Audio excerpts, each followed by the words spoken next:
আছেন? আশা করি ভালো আছেন। আমরাও অনেক ভালো আছি। তো আজকে আমরা জয়নগর বর্ডারের উদ্দেশ্যে রওনা দিয়েছি। এই যে এইমাত্র গলাইদড়ি সেতু পার হচ্ছি। গলাইদড়ি সেতু নামটা শুনতে অদ্ভুত লাগলেও আসলেও সেতুটার নাম গলাইদড়ি।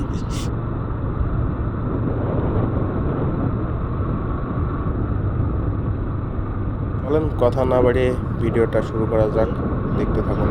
আজকে আমরা যে জায়গার উদ্দেশ্যে যাচ্ছি সেই জায়গাটার নাম হচ্ছে জয়নগর, যেটা বাংলাদেশ আর ভারতের সীমান্তবর্তী এলাকা, যেখান থেকে ইমিগ্রেশন শেষ করে ইন্ডিয়াতে যাওয়া যায়। যার ওই পাশে আছে গেদে স্টেশন আর এই পাশে আছে দর্শনা।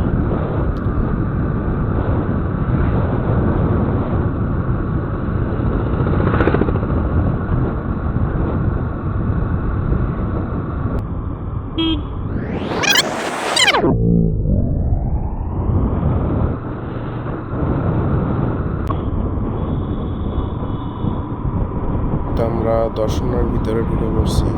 দর্শনা পার হয়ে তারপরে গ্রামের রাস্তায় যাব।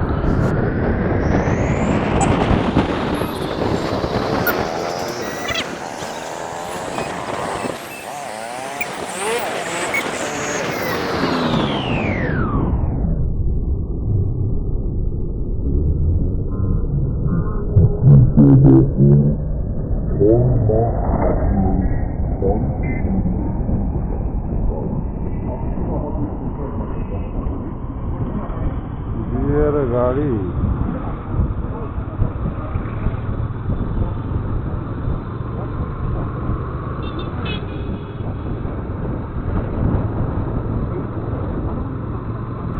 রাস্তাটা দিয়ে সোজা গেলেই জয়নগর। আর এই যে এখানে দেখছেন বিজিবির ওয়াচ টাওয়ার। আমরা একেবারে সীমান্তে।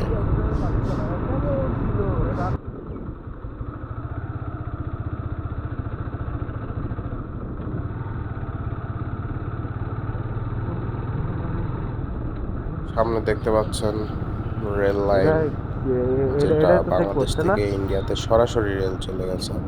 তো আমি এই জায়গায় এই স্পিড ব্রেকারটা ক্রস করতে গিয়ে আমার গাড়ির গ্রাউন্ড ক্লিয়ারেন্স কম থাকার কারণে নিচে একটা ঘষা খাই।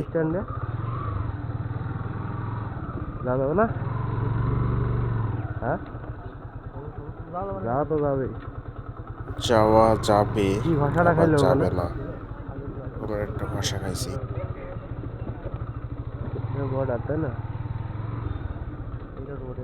বিজিবি বিএসএফ এর ফ্ল্যাগ মিটিং চলে, এই কারণে আমাদের ওই ভিতরের দিকে যাওয়ার পারমিশন দিল না।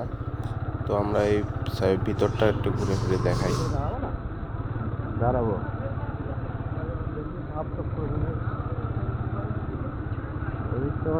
যেহেতু ভিসা দিচ্ছে না, তাই এলাকাটা খুবই নীরব, মানুষের যাওয়া আসা কম। তো এখানকার দোকানপাটগুলো সবই বন্ধ হয়ে গেছে প্রায়। ব্যবসা বাণিজ্যের অবস্থাও অনেক খারাপ। আগে এই জায়গাটাতে অনেক মানুষের সমাগম থাকতো। দেশের বিভিন্ন প্রান্ত থেকে মানুষ আসতো, আসা যাওয়া করতো। ইন্ডিয়াতে যেত, ইন্ডিয়া থেকে মানুষ আসতো। কিন্তু এখন বর্তমানে কেউই আর আসে না, যায়ও না। যাদের আগের থেকে ভিসা নেওয়া আছে তারাই শুধু যেতে পারে, তাছাড়া আর কেউ যেতে পারে না। এটা আর কোনো ভিসা দেয় না।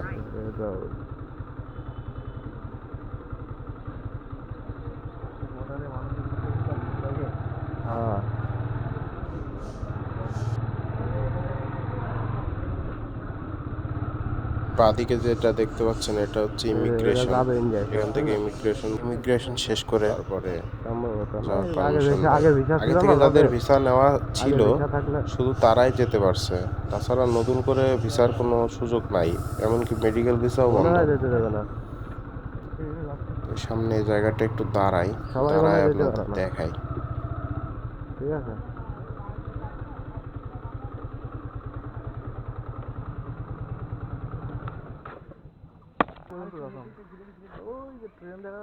এই যে এইটা সেই রেল লাইন, এটা সোজা চলে গেছে ওই সামনে দেখা যায় ওটা গেদে বর্ডার, গেদে স্টেশন। তো গাড়িটা এখানে রেখে সামনের দিকে যাওয়ার চেষ্টা করছিলাম, কিন্তু ওখান থেকে বিজিবিরা সরাসরি না করে দিছে। বলছিল যে সামনে বিএসএফ আছে, বিএসএফ এর সাথে মিটিং চলতেছে, তো সামনে আর যাওয়া যাবে না। এসেছিলাম আমরা ওই সামনের ওই সীমান্ত পিলার পর্যন্ত গেছিলাম, ওই যে গেদে স্টেশন একটা ট্রেন দাঁড়ায় আছে আমরা দেখতে পাচ্ছি, কিন্তু আপনারা ক্যামেরায় হয়তো দেখতে পাবেন না। আর এই পাশটা বিজিবি চেকপোস্ট, বিজিবি এর ভিতর দিয়ে একটা রাস্তা চলে গেছে, রাস্তা থেকে ভ্যানগুলো গেদের থেকে বাংলাদেশে যাত্রী আনা নেওয়া করে। যে কিছু দর্শনার্থী এসছে, এসে এখানে ঘোরার জন্য কিছু লোক এসছে এখানে। তো এখানে দেখার তেমন কিছু আর পেলাম না, তেমন কিছু নাই। যদি ওই সামনের দিকে যাইতে পারতাম, যদি পারমিশন দিত তাহলে দেখাতাম। তো নেক্সট টাইম আবার কখনো আসলে সম্পূর্ণ বিস্তারিত তুলে ধরবো। এই যে দোকানগুলো দেখেন সব খালি খালি পড়ে আছে, কাস্টমার নাই, ব্যবসা বাণিজ্য নাই, এদের কারোরই ব্যবসা বাণিজ্য নাই। আগে এই জায়গাটা মানুষে ভরপুর, লোকজনের সমাগম বেশি থাকতো। প্রতিনিয়ত ইন্ডিয়াতে যেতেও আসতো, কিন্তু এখন দেখেন শুনশান নীরবতা, কেউ নাই, কেউ যায় না ইন্ডিয়াতে, কেউ আসে না। তো চলেন কথা না বাড়িয়ে দর্শনীয় স্থলবন্দরটা একটু ঘুরে আসি। এখানে আর দাঁড়িয়ে থেকে সময় নষ্ট করার কোনো মানে হয় না। তো চলেন স্থলবন্দরের উদ্দেশ্যে রওনা দিচ্ছি এখন, যেটা এখন নির্মাণাধীন আছে, এখনো কাজ কমপ্লিট হয় নাই। স্থলবন্দর চালু হবে কি না আদৌ তার কোনো গ্যারান্টি নাই, কারণ ইন্ডিয়ার সাথে সম্পর্ক আমাদের এমনিতেই খারাপ যাচ্ছে। তো স্থলবন্দরের কাজটা আমার মনে হয় বন্ধ হয়ে আছে।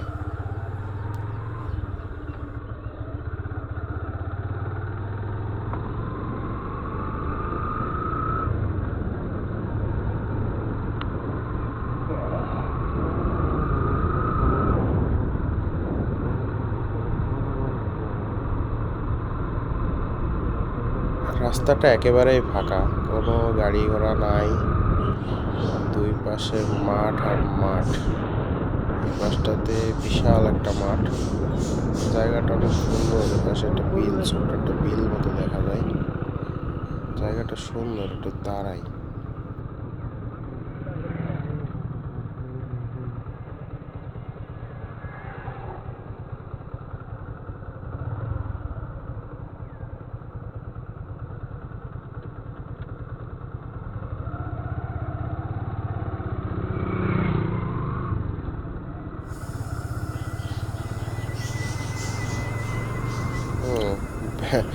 ভ্যানওয়ালা চাচা তো পাইলট, হেলিকপ্টারের মতো যায় উঠতে উঠতে। আর সামনে এখানে একটা ফুচকা চটপটির দোকান হয়েছে, তো বসার খুব সুন্দর একটা জায়গা, এখানে মানুষ বসে বসে খাচ্ছে।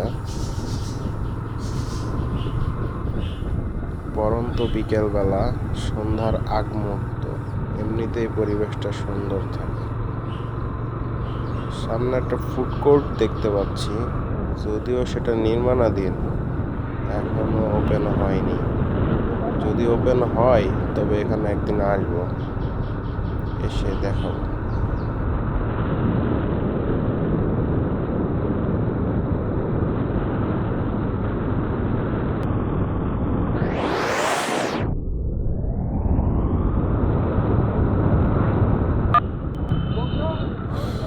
দর্শনীয় শহরের ভিতরে চলে আসছি। চাচা এমন ভাবে চাপ দিছে দুজন আমারে। সোজা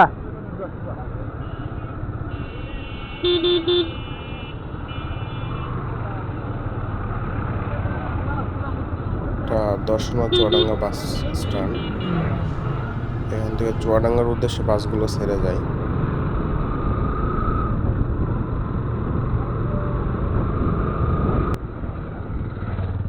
দেখতে দেখতে আমরা স্থলবন্দরে পৌঁছে গেছি। যেটা রেল লাইনটা দেখতে পাচ্ছেন, এটা ওই সেই রেল লাইন যেটা ইন্ডিয়াতে চলে গেছে, আর এই পাশটা বাংলাদেশ। তো স্থলবন্দরের এই রাস্তাটা খুবই ভাঙাচোরা, যার জন্য গাড়ির ব্যালেন্স রাখা খুব কষ্টকর হয়ে আসছিল। অনেক বিশাল এরিয়া, পাশে বড় বড় কন্টেইনারগুলো রাখার জন্য জায়গা ঘর বানানো আছে, ট্রান্সপোর্ট গাড়িগুলো রাখার জায়গাও আছে, কিন্তু কাজ চলে। ভাবছিলাম সেটাই, এখানে কাজ বন্ধ হয়ে আছে। কনস্ট্রাকশন কাজ রানিং ছিল, তো সেগুলো সবই বন্ধ। বিরান মরুভূমিতে পরিণত হয়েছে জায়গাটা, ভয়ঙ্কর।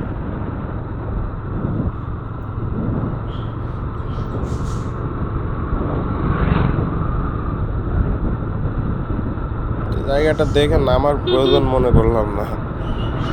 যাই হোক, রাস্তার পুরোটাই ভাঙাচোরা, দেখতেই পাচ্ছেন কেমন রাস্তা। রাস্তাটা আদৌ ঠিক হবে কিনা।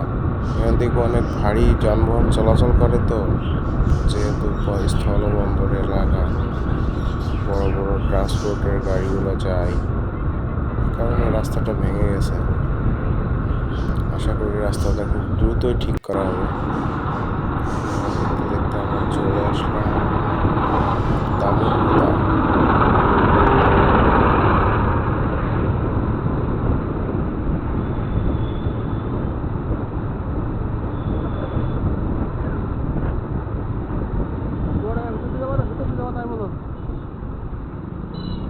আমরা যাওয়ার সময় চুয়াডাঙ্গার ভিতর দিয়ে যাব, বরাবরই যাচ্ছি আমরা এদিকে ফকিরপাড়ার ভিতর দিয়ে, ফকিরপাড়ার রাস্তা।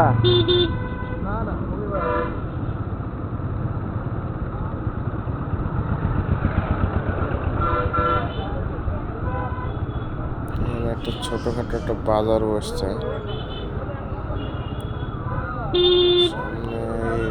মাইক্রোটা আমার সাইডই দেয় না।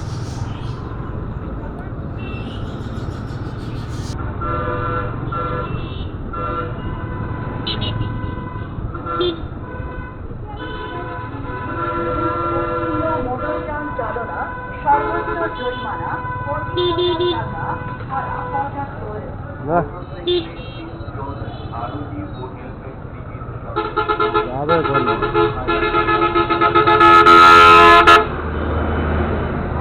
বলার মধ্যে ইন্ডিকেটর লাগা আবার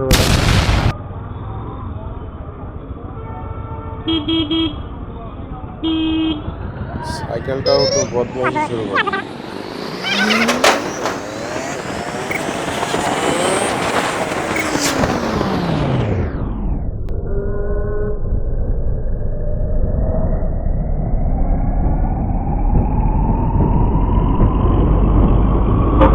পরের কোনো ভিডিওতে, সে পর্যন্ত সবাই ভালো থাকবেন, সুস্থ থাকবেন আর আমাদের সাথেই থাকবেন। ধন্যবাদ।